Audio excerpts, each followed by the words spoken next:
Wait a minute. Wait. What the heck? What is this? Hold on. I'm seeing an anonymous source just sent me Jake's actual. It says Jake's actual Desert Island Games. It says Barney's Hide and Seek for Sega Genesis. It's Jumpstart First Grade, and then Ark. Not my This is private so Steam weird, lists. Why would they send me this? I can't believe this, dude. This must be so embarrassing. I'm sorry that this happened, but wow, dude. On Steam, I've actually been playing with a fake profile this whole time, and there's a real profile that has like 1,000 million hours of it. You custom coded your own API to be like playing Jake Phillips' online playing super hardcore cool gamer guy game for guys, but then actually it's like I love you, you love me. I'm over here with a pacifier in my mouth. That's a totally different podcast, guys. Damn, dude, Oh get your my Tommy God. Pickles diaper on. Yeah, dude.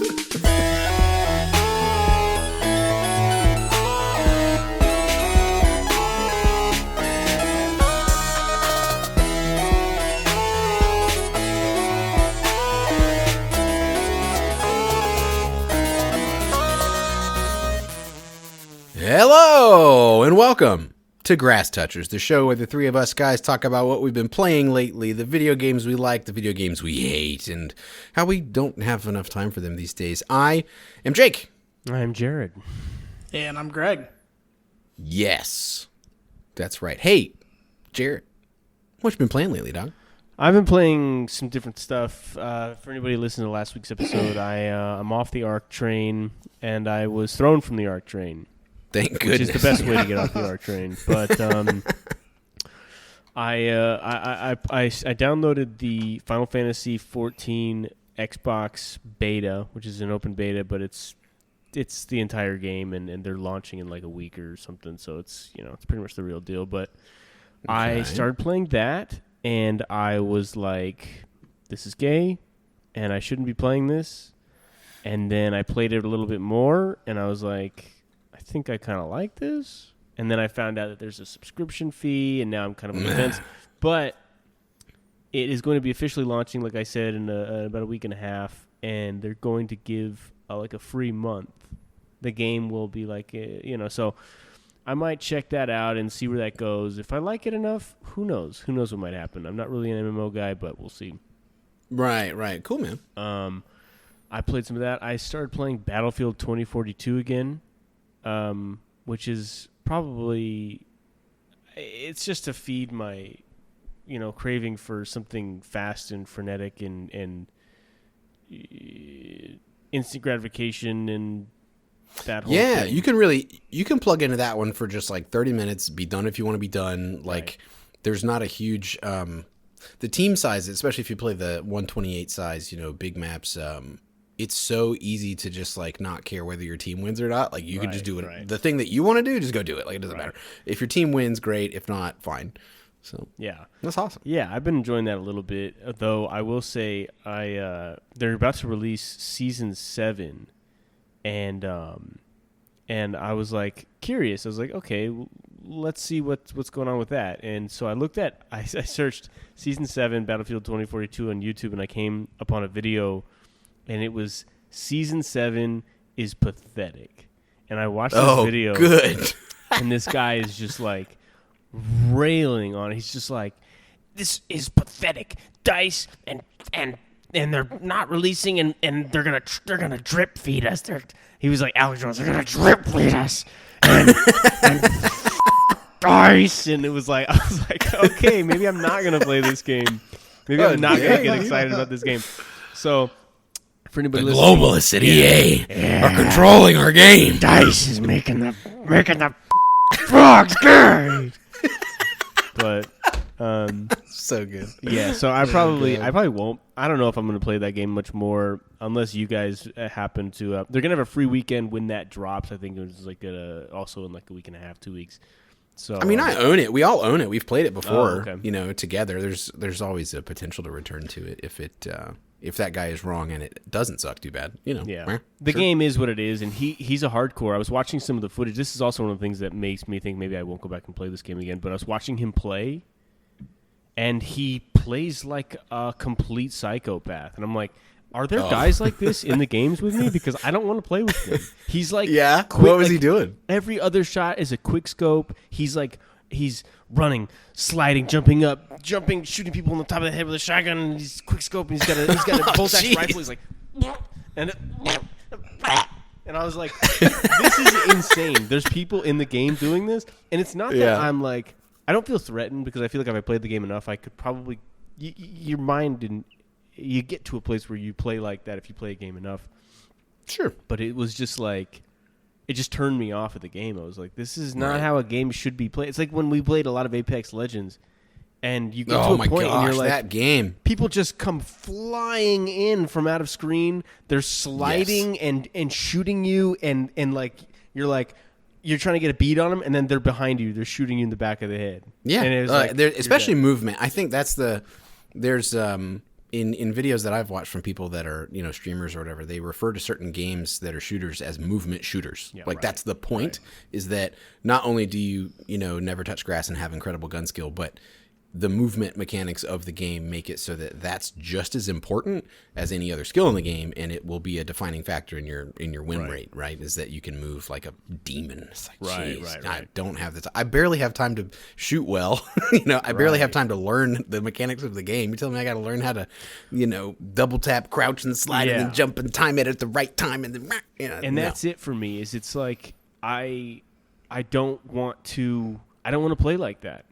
Right. And if that's the meta, if that's how you have to play, then I'm like, I don't want, because I guess this is not the game for me. I'm out. Honestly, I think that's one of the reasons that we got attracted to PUBG a little while ago. When I cracked open that can of worms again, you can play that game like a demon. You can sort of jump and like crouch and quick peek, but you can't slide. You can't grapple hook across the map. You can't like turn invisible and trick people and be a literal demon. Right. You can just like wiggle around, and that's I can deal with that. Unlike the other stuff. So. Yeah. So besides that, we have been playing a fair amount of PUBG, and for anybody also following our Three Grass Touchers Instagram presence or our YouTube page, you've seen us rake in one of our mini chicken dinners. That's right. Like almost all chicken dinners. I've got more and more clips, dude. It's just a matter of time and me, throwing together some edits or whatever. I love throwing up that content because it's such an engaging game when you're in a decent team, I'll say. I don't know about good, but, we have a good time. And, I love it. Yeah. Deg with the M249. That was a juicy one. That was a good clip. Yeah, dude. Greg's bashfully smiling over there. That was an amazing clip, dude. Yeah, we love that one. Popping out back into the blue zone and then going around. It's like, all right, there we go. Yeah, dude. For the win? Come on. We've been enjoying that a little bit, although I think I'll speak for myself, been getting a little bit turned off of it. Just some little things here or there that are like the battle royale genre sets you up for that. You gear up for 15 minutes and somebody shoots you in the head, and it's like very demoralizing, more so than a lot of things. But we have been enjoying it. RimWorld, which is a game that I've been a fan of for a very, very long time, and I actually will probably be bringing this up later if we speak about what I think we're going to be speaking about. They announced a new DLC, which is big for that game. There's 3 other DLCs currently, and they're How long has that been out? RimWorld, it's like gotta have 1.0. It's got to have been out 7 years, maybe. Time to find out. Well, yeah, we'll check that. But they're 11 years. 11 years, which is 2013. That's a lot of time. So they just announced RimWorld Anomaly, which is going to be a paid DLC for people who are like big RimWorld heads. That's a big deal because this game is awesome, and I have an abundance of time poured into it on my Steam account, and I'm excited, as well as some changes, an overall update to the actual main game with some little quality of life things that are going to be pretty cool. Right. I'm excited about that, and I know you guys probably will never play it, but just trust me that I'm playing enough for everybody, for the fans. Right. No, that's good, dude. As we've said before, if there's a game you're digging, I want to hear about it, regardless of whether I jump in myself. So, cool, dude. That's all I got going on. Greg, what you got going on, playa? I've only been playing PUBG with you guys, so that's been fun. Love PUBG. Have a blast virtually every time I play. Right. I'll kind of echo Jared's sentiments, and I know Jake feels the same way, that depending on where you drop and what loot you get, you could have an absolute blast, make it down to the last 4 or 5 teams, or you could just get sniped or whatever, like 30 seconds after dropping, and that's kind of a huge bummer. And we've had a few situations where and it's our own fault probably, like dropping hospital, and like we see like to a degree you sign up for it when you're thinking of where to drop. Sometimes you want to make it spicy, sometimes you don't. But what gets me is when we try not to drop to a super spicy place, and then there's like 4 teams there, and you're like, what is going on? Yeah, exactly. So PUBG is fun, but the only other game I've been playing has been Final Fantasy VII Rebirth, and I'm now 21 hours into that game. Nice. Most of which I've put in over spring break, which I'm on right now. I'm a teacher, and so we're on spring break, and yeah, dude, that's been fun. So but today I actually legitimately touched grass and did yard work in my front yard. Yeah, show that grass who's boss. Yeah, I did yard work in my front yard for 7 hours today.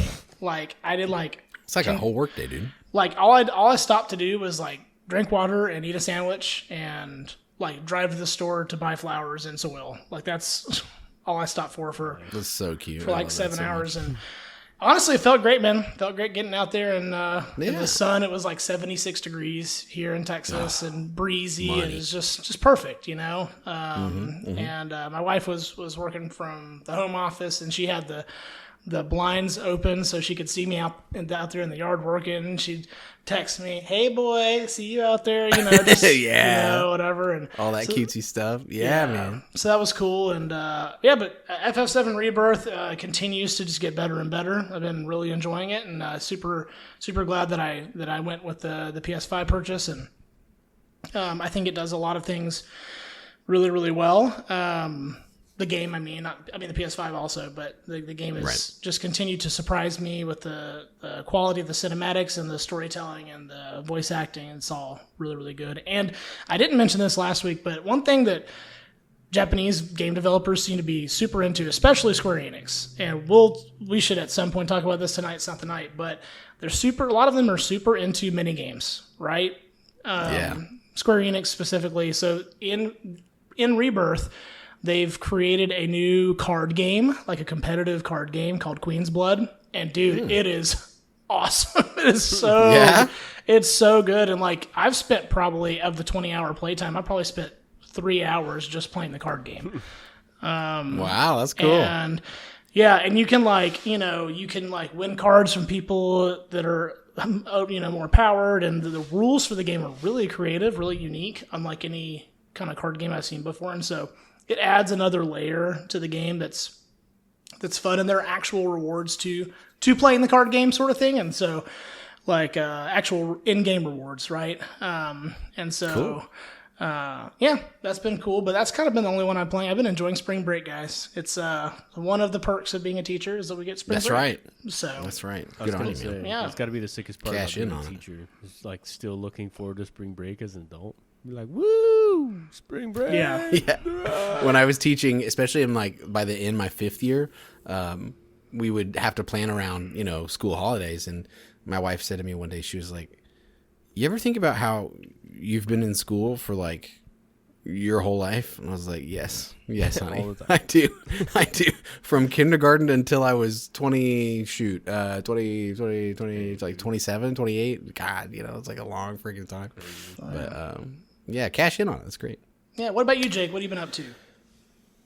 Well, I've been touching a little grass here. I've every day since I almost said spring break because I'm so jealous. Daylight savings time here in North Carolina. It was getting dark at like 5:15, and it was like getting really annoying. And then, as much as I hate the idea of daylight savings time, now I have all this reclaimed time after work, so I can actually come home and like do stuff. So I've been touching some grass. I was doing some disc golf putting practice in my backyard with my basket. I'm getting all warmed up, trying to get to where, with the weather being so nice, it's like freaking air conditioning outside right now. I want to try to get out there, play more disc golf. I think I'm going to play Friday. Kicking the soccer ball around with my kids, and having a tasty adult beverage on the porch with my wife, and just golden, like, after work chill time has been delightful. My wife and I started working out. I don't know if you can tell, but nah, it's totally still a dad bod. Listener, I'm wearing a tank top, and I apologize, even though you can't see me. That's how silly I feel.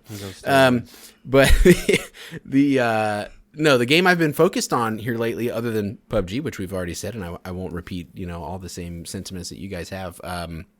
Red Faction Guerrilla, which is a Xbox 360 title that came out when I was in college. I'm going to say 2011? It's 2009. Did it really? Shut up. Are you kidding me? Oh my gosh, how old am I? Okay. Well, 2009, the year I graduated high school. Red Faction Guerrilla is one of several games in a series of games. Red Faction, I think PS2 maybe was one of the first ones. And the reason Guerrilla was so innovative was because of the physics engine, like, using all the horsepower that the Xbox 360 and that generation of consoles had.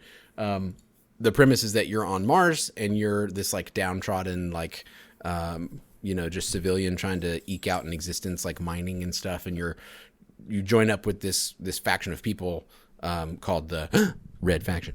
And you get into all this guerrilla warfare. And listener, that's guerrilla as in irregular warfare, not silverback gorilla.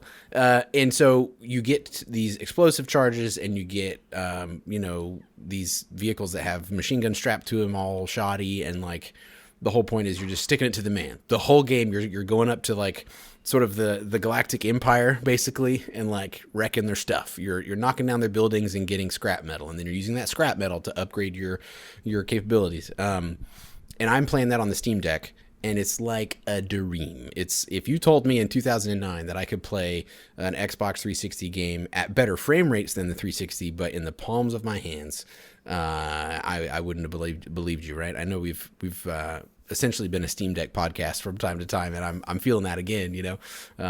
Super super fun game. I've been playing that, and I want to shout out a game that there's a demo of this game out. And I really want to try it. I think the 1.0 like full-on version of it is out, but it's called Pacific Drive, and it's a kind of run-based like roguelike thing that I don't think I've talked about before, but it is $30 on Steam, and the demo obviously is free, and I've got it sitting in my library. I'm just waiting to start it up.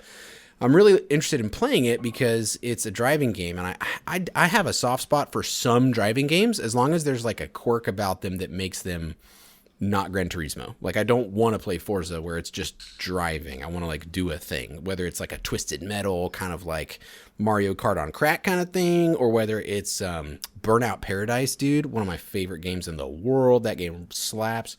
The whole premise of that is to, do lots of damage and also be a good driver. So Pacific Drive is this like supernatural quasi horror game where you have this like, picture what Clark Griswold drove in all the vacation movies. It's this like station wagon with wood paneling and stuff, and you're driving through this thing called the Olympic Exclusion Zone.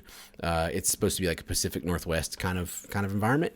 You scavenge resources, your car breaks down, you got to pull it into a garage and fix it, and there's all these weird freaky alien things going on, very unusual weather, and you have to get out of the car and like go grab stuff, and there's like creatures like just kind of hanging out. It's got some good reviews, and it's something that I haven't begun to play, but I plan to, and I just thought I would bring it up because It looks hella cool. Looks really interesting. Yeah, it looks really cool. I don't think it's like Steam Deck verified yet. I may just grab my Xbox controller and play it on my PC to begin with. But it looks really interesting and looks like the kind of thing that is very atmospheric, and if nothing else, the demo's good for trying it out for an hour and seeing if it's worth $30 or not. But so far the reviews are pretty positive, and I may check that out. But so speaking of Red Faction Guerrilla, right? Just the other day, I found an objective in that game that's like a bonus objective. It's sort of open world where you can drive around and you can accept missions that are like storyline missions, or you can do all these extra, what they're called, guerrilla actions. So you're just kind of going in, wrecking shop and getting scrap metal to change the balance of power in that sector of the map. You do that enough times and you'll be able to liberate that sector from like the evil sort of empire dudes. And one of the objectives was to just destroy Town Hall. It was this giant, like walled off, huge, like 3-story building. And there's these 2 guard towers that have great big old like plasma cannons on them. And your job is to get in a space pickup truck. Looks like a Mars rover had a baby with a Chevy Blazer. And you get these like totally untrained, gonna die in the first 10 seconds red shirts in the truck with you, and they're like, all right, let's go, let's take down those EDF and then you roll up and they jump out of the car with you and they shoot and they die like immediately. Right. And it has this vibe, dude. Just going and rolling up to some random bonus objective and trying to destroy it against all odds is like so fun. And when I placed the charges on the wall to try to break into this like town hall, I took out one of the walls of the town hall like by accident, sort of along with it. Happens all the time in the game. It's really sort of fun. Like, I'm just going to destroy something, and whatever falls apart, and I can walk into the building now that I've blasted a hole into it. And I found an item in the game that I forget exists, and it's called a singularity bomb. You go in there and you pick it up, and it replaces your regular like C4 charges, and you set it down in the building, or I set it down in the building, and it like it's just on a timer. You don't trigger it; it's just on a timer. And you hear it kind of spin up, and it does this very cool sci-fi sound effect. And then like it sucks all this material from the building into a singularity and then implodes from there. And it's the biggest explosion ever, and stuff just goes flying everywhere. And I forgot that is in the game. Back in the day when I played it, I'm sure I used that to great extent and great effect. But I was like, new obsession unlocked. Like, I gotta go find as many of these as I can because they're scattered throughout the world. There's these like weapon caches where you can go find more singularity bombs. So then I ran around to the front of the compound where a bunch of the enemy vehicles had like amassed, and I just like planted one and ran away, and then it sucked in like 14 pickup trucks and blew them everywhere. And I was just amazed that a 2009 physics engine can still make me giggle, and like I'm overjoyed at all this destruction. Do you guys remember a time that you had some game that you played, any generation, anytime, where there was a truly unique or surprising like physics engine sort of moment? Because I seem to remember that became a thing in like the mid 2000s, I'm going to say. I don't know. And whether it's like a Half-Life 2 kind of thing, or, you know, at some point a physics engine made gameplay different or unlocked something like in your brain. Are you guys as hip to like physics engines as I am? Are you down with this kind of stuff? Yeah. Oh, sorry, Jared. Hit it, Greg. No, you're good. Yeah. Well, when you were talking about the power of the singularity bomb, the first thing that came to mind was he must be talking about C4 and PUBG.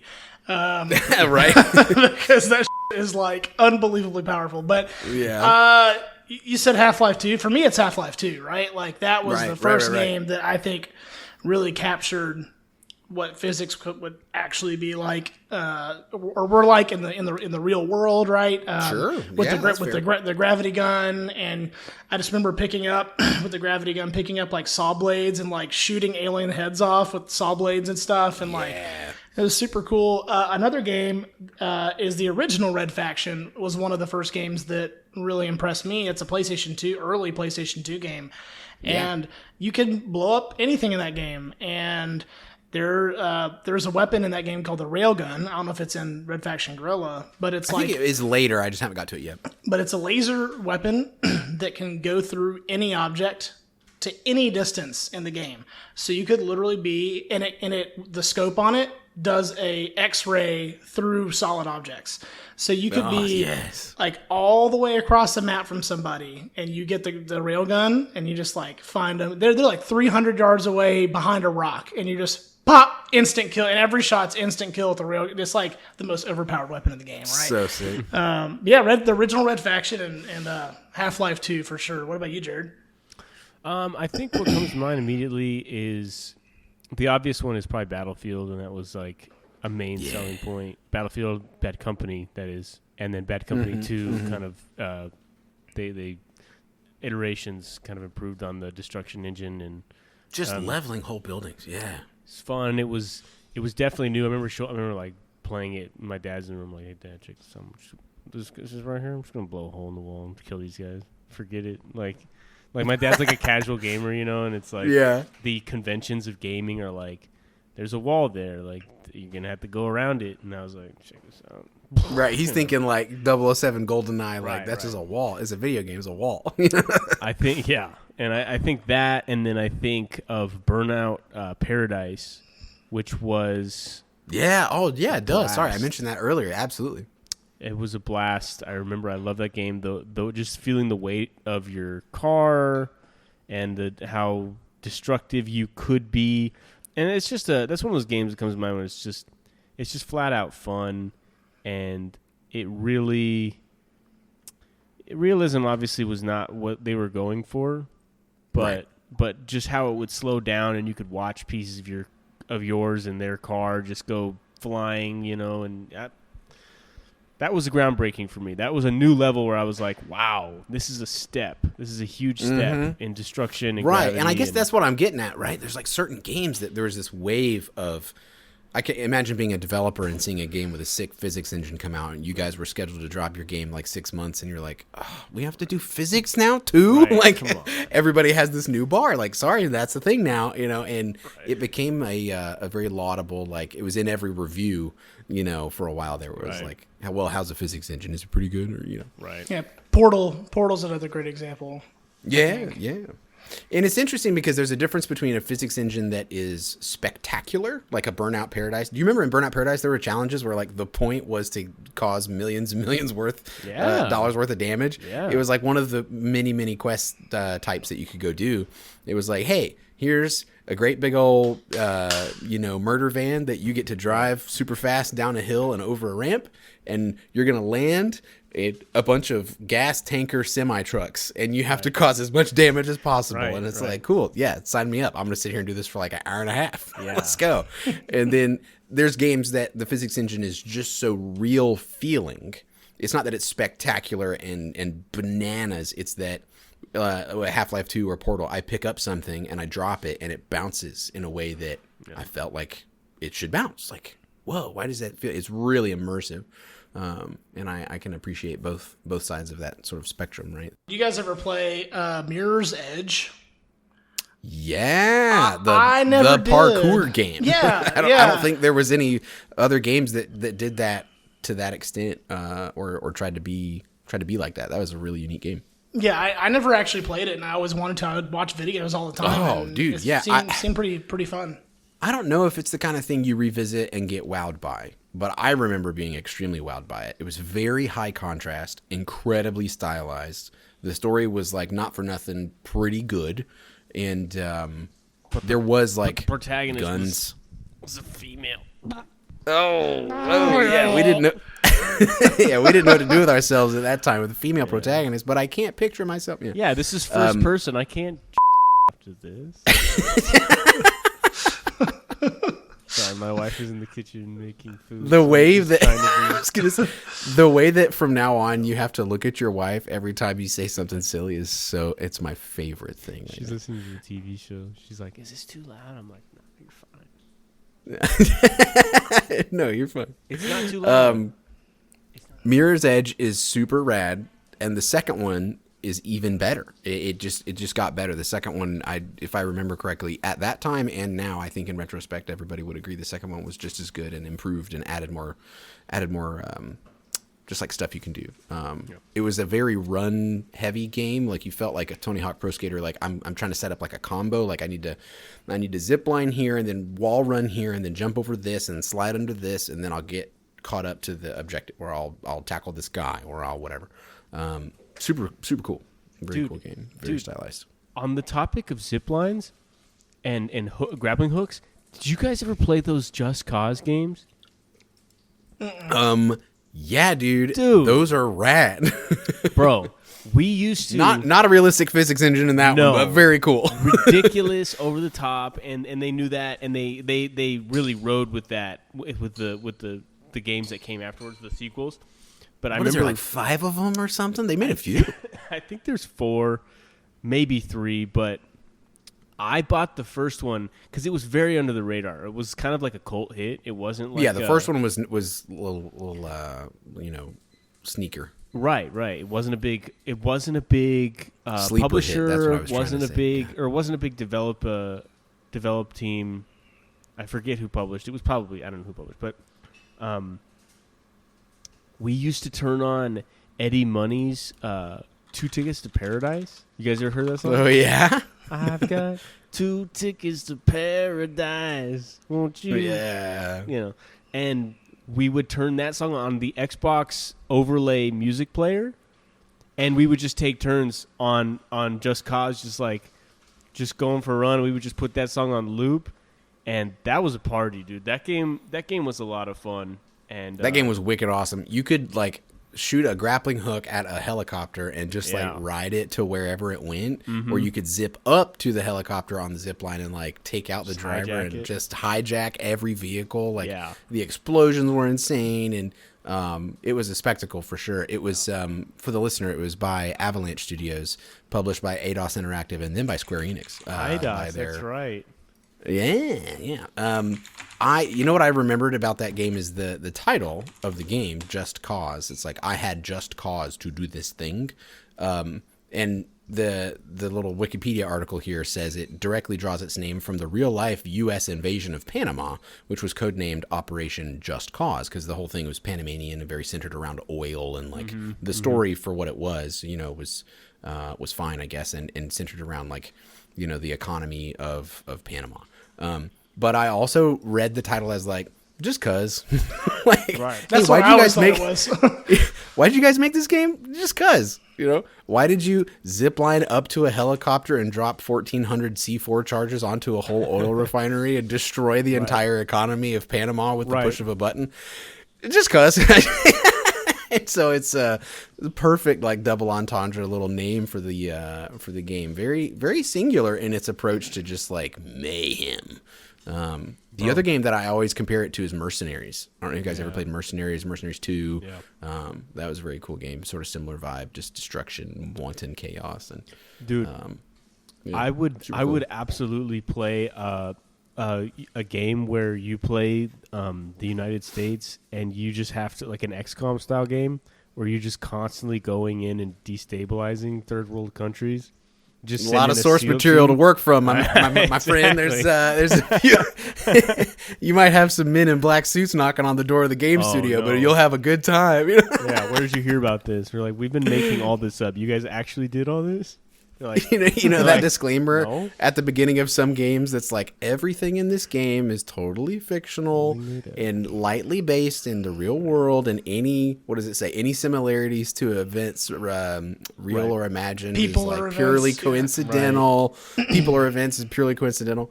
That one would have a disclaimer of, this game is totally based in the actual reality of the world in which we live. Real.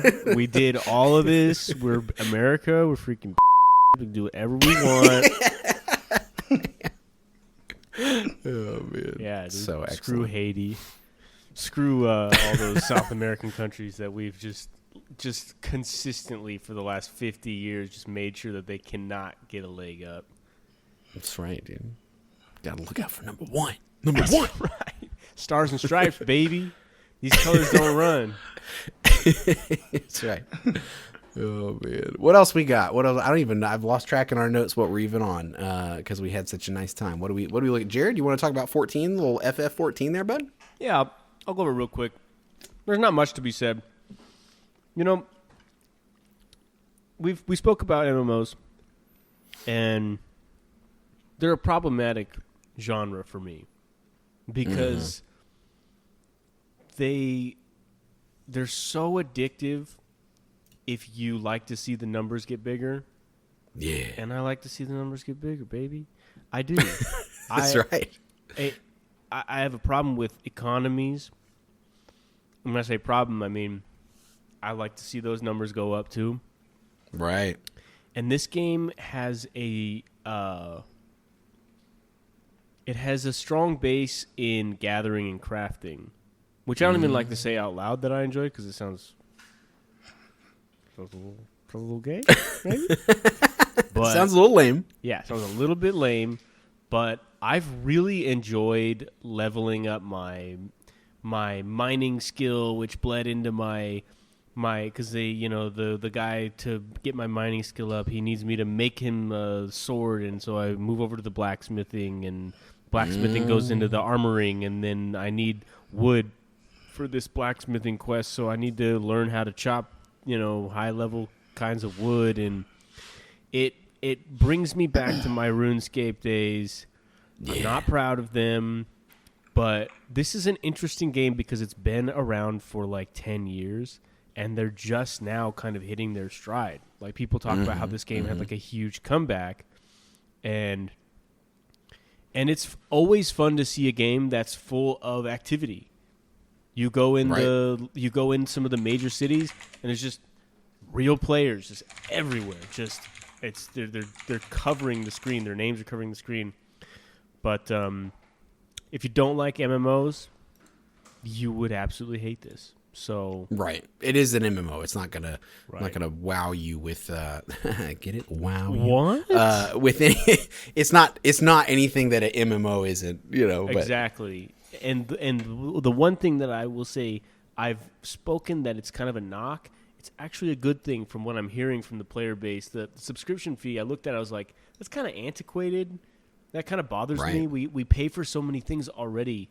Like, I can't pay for Netflix, Hulu, Amazon Prime, Xbox Game Pass, and also for my Final Fantasy 14 subscription. I can't. Yeah. But I will say, the hardcore players and just the MMO players in general are like, this is a good thing because free-to-play MMOs don't work. You can look at it all over the place. Servers get overloaded with bots and cheating, and there's all sorts of weird things that happen. This subscription fee gives them the money to support the servers and release new content, and also keeps things stable in a way that makes sure that all the people who really are enjoying the game are enjoying the game the way it's meant to be played. Continue to do so. Yeah, without does that result in a in a concurrent drop in like microtransaction nonsense, or is there still lots of that? Like, that's what I also hear, is that the in-game shop is like it's mostly it's almost all cosmetics, so very optional. There's no real pay to win, and I think that there's so much game there. Like it's a massive. The world is pretty massive.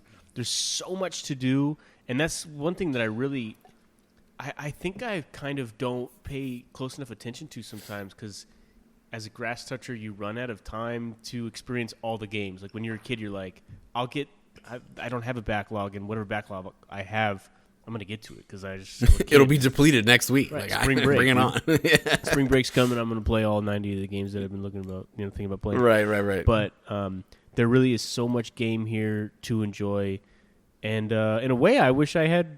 Not to diminish any of our relationships here, but I wish I had like friends that like to play MMOs, because I bet it's fun. But I know. I say that to myself about a lot of things. Like, I wish I was the kind of person that liked to read. Right. I don't really read books that often. Right. Like, I don't know. But the kind of people that read are people that I enjoy having conversations with and am friends with. Like, it's just not in my genetics. Like, I'm not that guy, Right. There's a podcast that I listen to that there's a guy that describes certain games that aren't holding his attention as books level boring. I so resonate with that. Yeah, dude. All right, skipping that one. Okay, got you. But yeah, I feel you. I kind of feel the same way about MMOs. Like I've said before, the only one I've ever touched is the Star Wars one, the Old Republic. So maybe one day, if the right one comes along. I wish I was the kind of person that didn't pick up homeless people in front of Arby's and promise them money to do like yard work. and then afterwards, murder them and bury them in my yard. You heard it here first, folks. Wait, is this being recorded? Dude, come on. I'm gonna go to jail. Was it Arby's that you and I went to some fast food restaurant one time? Bro, it was Wendy's. Sketchiest. It was Wendy's. Insane. That insane Wendy's trip. I'll never forget it. I'll never forget it. Let me give the people a quick overview real quick. Man. We go to Wendy's. We're just hanging out, dude. We're in Tucson, Arizona. Leave the actual intersection out of it. I don't want anyone to dox a place that you might return to one day. Not that you would. We're at the Wendy's, and we go in there, and there's just freaks. You know when you walk into a place, sometimes every once in a while you walk into a place, and just the freaks are just out, dude. Every time you walk in Walmart, yeah. The Walmart experience. It was like the worst Walmart day, but crammed into a Wendy's. Yeah, crammed all into a small Wendy's. And we walk in there, and we're like, what's going on? And the best part was this guy walks over, and he walks to the counter, he's like, I can't get any Diet Coke out of the soda machine. And the lady who's working the counter, I immediately had empathy for her because she was like late 30s. She probably is a single mom, and she's doing the best she can. And you could just see it on her face and in her eyes. She was just tired. She was just done. And this guy's like, I can't get any Diet Coke out of the soda machine. And she's like, okay, I'll take care of it as soon as I can. She's like taking like orders. Like there's a lot of people in this Wendy's, and then we're waiting in line, and a minute passes, and the guy comes over. He's like, the Diet Coke. Listen, it's not coming out. And she's like, okay, I'm clearly working. And she's like, I will. She's like, can you take over? Throws the apron to some high schooler. Yeah. Can you take the orders? I got to deal with this. She's like wrenching around underneath the soda machine. Like she's in the muck, dude. To her great credit, she dropped everything to help this idiot. And she's like, she's under the hood. I was like, wow, she's really going to fix this thing. It's not just like a flipping a switch or hitting a button. And she's down there. And we're just rooting around, and at this point we had already ordered, and we're kind of milling around the soda machine, working around her, getting our drinks. And the guy's like, and to this point has been like, his countenance kind of changed, and he was like being kind of kind to this woman. He's like, oh, that's all right. You take your time. You do what you're doing, And we're getting our soda, and we just kind of go, and as we're going to sit, this other couple comes up, and they're like kind of eyeballing the soda machine, but they're being body blocked by this woman who's like laying out underneath it. And and she's down there, and she's like sweating, wiping sweat off her brow. And the guy looks at the couple, and he goes, well, if you want any Diet Coke, you're out of luck. It's not going to work. And the lady underneath the counter is like, sir, I'm trying as hard as I can to make this happen. And then the whole Wendy's turned against this guy. This lady just out from the back of the restaurant is like, quit being an and he's like, wait, you, I'm just trying to get Diet Coke. And the whole Wendy's is like in an uproar, dude. It was crazy.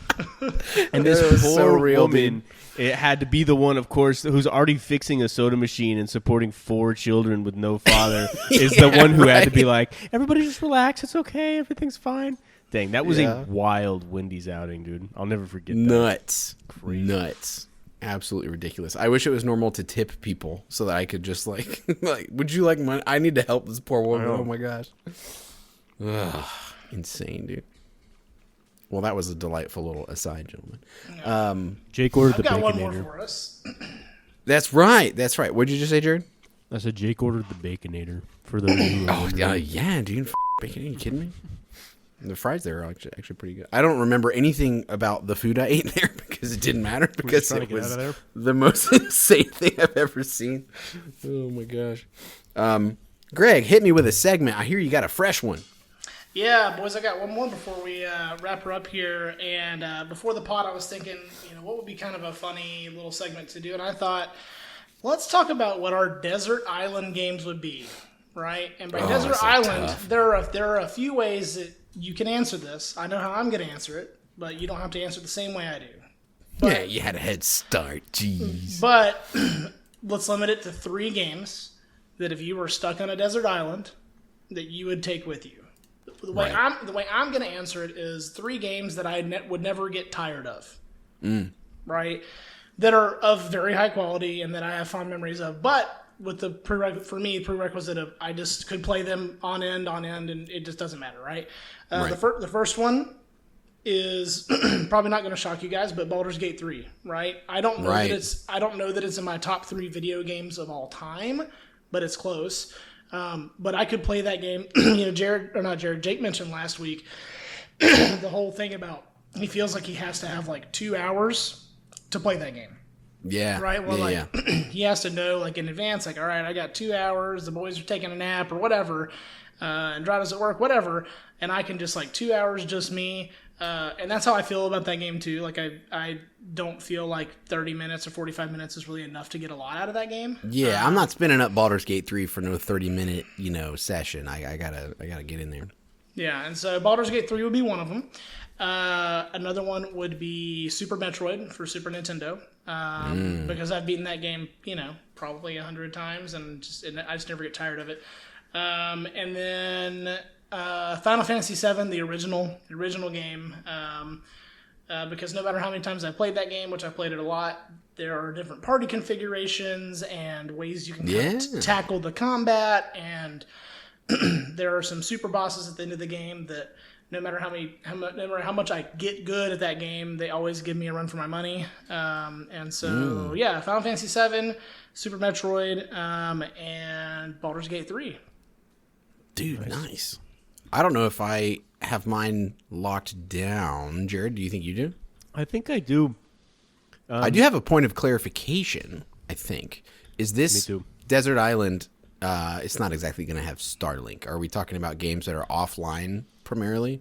Let's do Desert Island, where you have a unlimited cache of video games. And by unlimited, I mean 3.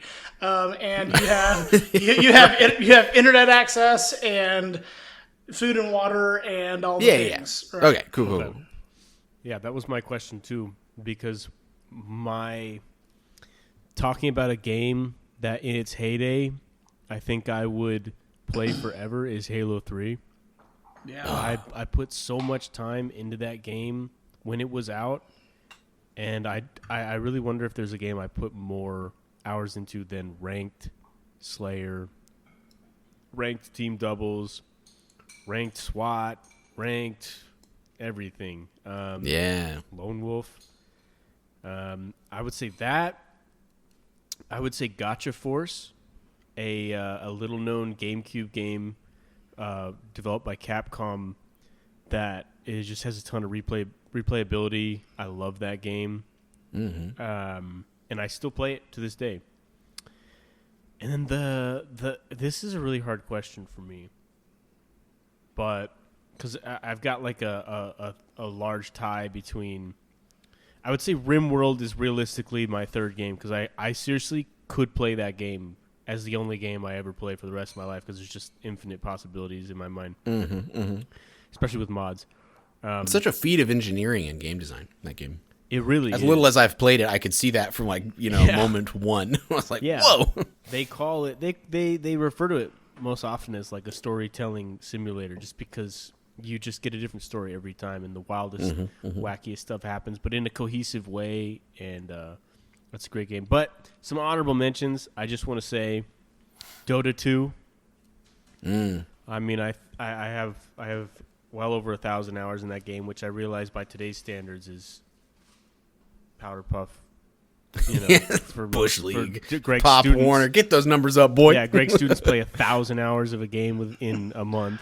Probably this spring break is they're gonna squeeze in a tight 1,000. But I would say Dota 2, Counter-Strike 2, and like Metal Gear Solid, Morrowind, probably those games that I just remember spending so much time playing them. But my top 3 are Halo 3, RimWorld, and Gotcha Force. Nice, dude. Jacob? I think the way I'll phrase it is 3 games that, like no internet connection, just for me, the games I would want to just sink time into.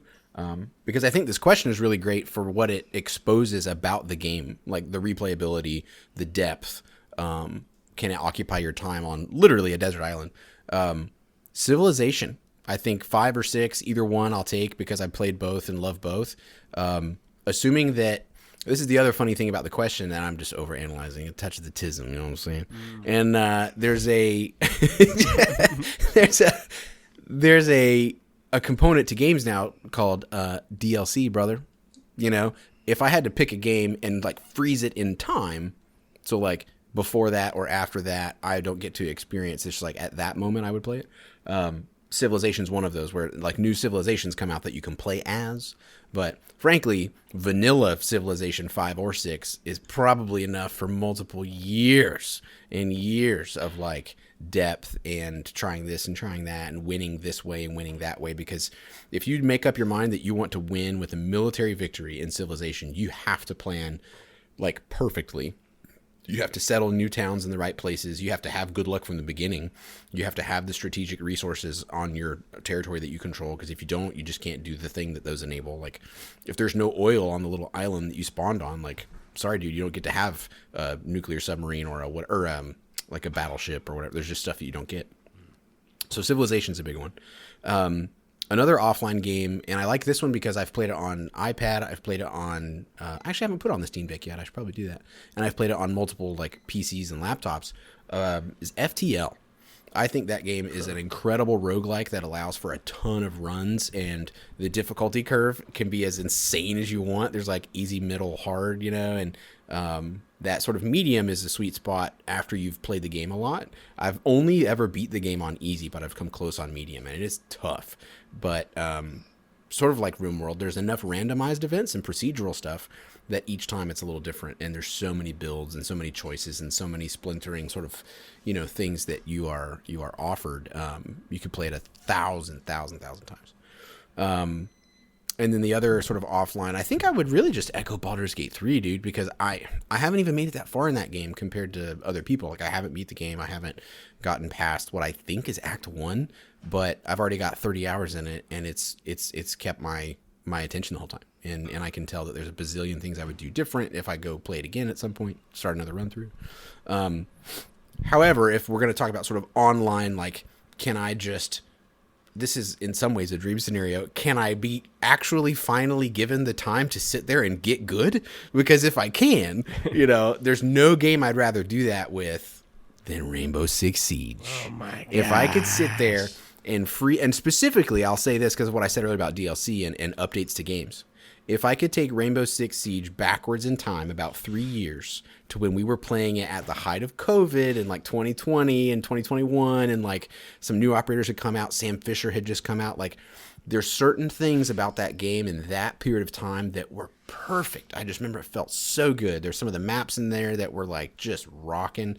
Old Hereford base, not new Hereford base. The new one absolutely blows. Like, there's certain things. If I could can I build my own little configuration of the game? Because if I can, yeah, dude, pound for pound, so rad. You know what I mean? Yeah. That game rocks. So, yeah, if I was given kind of an unlimited amount of time and internet connectivity, and I could just sit there and like, you know, eat, sleep, play video games, enjoy the desert island, like that'd be so sick. I think that'd be really good. That's a fun one to like get good at. You know what I'm saying? Heck?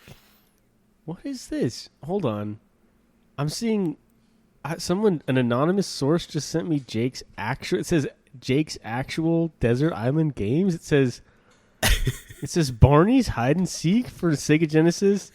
It's Jumpstart First Grade, and then Ark. Not my This is private so weird, Steam dude. lists. Why would they send me this? I can't believe this, dude. This must be so embarrassing. I'm sorry that this happened, but wow. Dude. On Steam, I've actually been playing with a fake profile this whole time, and there's a real profile that has like 1,000 million hours of it. You custom coded your own API to like be like playing Jake Phillips' online playing super hardcore cool gamer guy game for guys, but then actually it's like I love you, you love me. I'm over here with a pacifier in my mouth. That's a totally different podcast, guys. Damn, dude, Oh get your my Tommy Pickles gosh. diaper on. Yeah, dude. Great question, Dag. I'm so glad we talked about that. I think it reminds me of what I should probably spend more time playing. Like, hey man, you said you love this game. Go freaking play it. Like, instead of wasting more time on this other thing, instead of, just go check it out. So. Because games are supposed to be fun, ladies That's and gentlemen. right. I think that might as well be our tagline for the show, right? Is like, hey guys, touch grass, have fun, will you? Like, it's okay to not be the very best, like no one ever was. Like, what if you just had fun, dude? It's pretty sweet. Weird. You should try it sometime. It's pretty weird. Doesn't feel right at first. It's like, what? What? How come I'm not? You're doing Joe Biden. Hey, wait. Yeah. Oh man. Thank you guys so much for listening. We really appreciate you. You can catch us on Instagram at 3grasstouchers. We also have a YouTube channel. And, of course, we have the mailbag. You can ask questions on Spotify. And we will answer them. Yeah, I want some more of that. Yeah, we've answered every single question that's been posed so far, which is a total of 2. So, we will keep doing it if you keep giving them. That's right. Yeah, absolutely. So we appreciate you guys. This is so much fun for us. And, keep listening, keep telling your friends about it, and we'll just have more content for you all the time. That's right. Love you all. Have a good one. And don't forget, get out there and touch some grass. I dare you to do that. You'll do it.